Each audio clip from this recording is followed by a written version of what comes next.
Salut, j'espère que tu vas bien. Du coup, petite explication simple et efficiente sur ce qui pourrait potentiellement se passer sur le marché pour les prochaines semaines. On va voir qu'on a pas mal de news diamétralement opposées, mais que ça veut forcément pas toujours dire la même chose quand on sait justement interpréter ce qu'il y a sur le marché.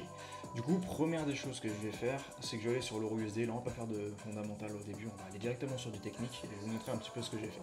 Là, on est actuellement sur l'euro USD en daily, vous voyez, et là, j'ai fait une comparaison, juste ici, du DE10 yield, donc du taux européen, en gros, à 10 ans, ok, donc des bons du trésor à 10 ans en Europe, et des bons du trésor américain à 10 ans aussi, ok.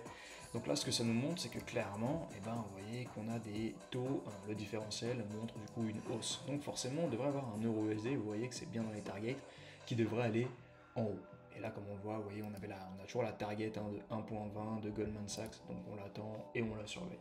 Ça, c'était le premier point.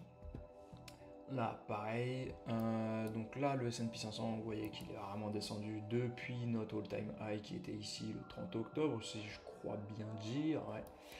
Et donc depuis, bon, bah, on est vraiment tombé en bas.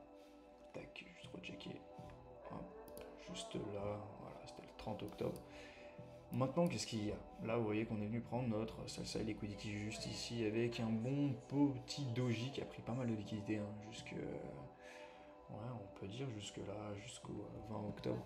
Donc potentiellement, justement, avec la signature de l'accord qu'on a eu avec Trump et Xi Jinping, qui devrait avoir lieu le 27 décembre, sauf si justement on a un retournement de situation, c'est pour ça que je vous dis qu'il y a parfois des news qui peuvent être diamétralement opposées, ils ont jusqu'au 27 octobre pour signer cet accord, justement, sur tout ce qui est attrait aux tarifs douaniers. Ok, donc ça c'est la première des choses. Avant le 27 novembre, on devrait avoir quelque chose. Maintenant, on va aller vous pousser un petit peu plus. Maintenant, ce que j'ai fait, c'est que je suis allé voir les STIR market. Donc, vous voyez, c'est un peu tout ce qui va être interbancaire. Donc là où toutes les banques justement vont regarder, ou même les entreprises pour se hedge sur les marchés. Ok, avec ces taux-là, donc qui servent beaucoup. Hum, Qu'est-ce qu'on a? Donc là, je suis allé faire le calcul sur ChatGPT, donc j'ai pris le taux implicite, etc. Je l'ai rentré, et donc, si on, voilà il est étape 3, hein.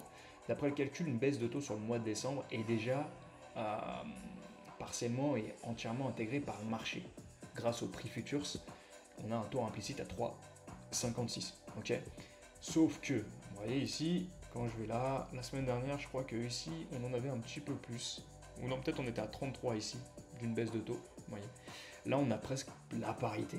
Donc, il faudra attendre quand même qu'on ait d'autres news qui viennent justement corréler cette analyse et que les membres du FOMC se disent bon, bah, ok, je pense que nous aussi on va vaquer sur une baisse. Donc voilà un petit peu un petit tour global. On va faire un petit tour sur le gold rapidement. Où est-ce que je l'ai? On va le mettre ici. Tac. Le gold. Voilà. Il est ici. Donc, alors là c'est un petit peu brouillon parce que je l'utilise sur du court terme celui-là. Voilà. Donc concrètement, qu'est-ce qu'on a? Vous voyez que ici, hein, dans tous les cas, on est venu retoucher, vous voyez cette zone-là, et je crois que normalement on voit un petit peu mieux. Voilà, ici, j'ai encore un canal qui est assez haussier, mais je m'attends quand même à ce que l'on fasse justement un rallye dans quelques semaines, et donc que là on fasse un drop. Pourquoi? Tout simplement parce que, comme vous le savez, on va avoir justement cet accord avec Donald Trump et Xi Jinping, donc des tensions qui vont être un petit peu moins drues et un peu moins accrues. Donc forcément, on va avoir un or qui va baisser. Donc là, ce sera intéressant, justement, vous voyez, qu'on reprenne des positions d'achat par ici.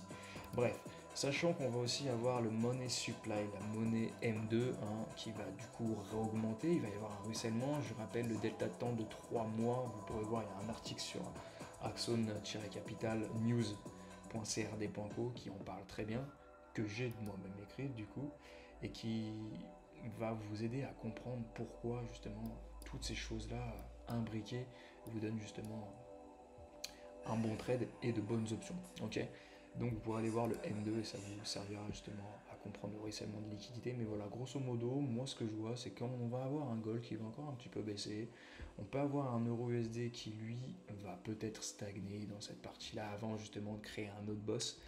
Bon, on va attendre. Dans tous les cas, on va avoir pas mal de news la semaine prochaine que je peux vous montrer juste ici. Donc du coup, on aura quoi? On aura Median CPI, bon ça c'est pour le Canada, on aura Average Hourly Earnings, on aura les NFP du coup de samedi, ce jeudi vu que le shutdown a été terminé. Donc ça c'est encore quelque chose en plus qui va faire que bah, le gold est moins attrayant du coup. Et du coup, juste ici, vous voyez Non-Employment Claims, etc. Flash Manufacturing PMI, Flash Service PMI. Donc voilà un petit peu grosso modo. Je vous dis à la prochaine, et puis j'espère que vous avez passé une bonne journée. Allez, à la prochaine.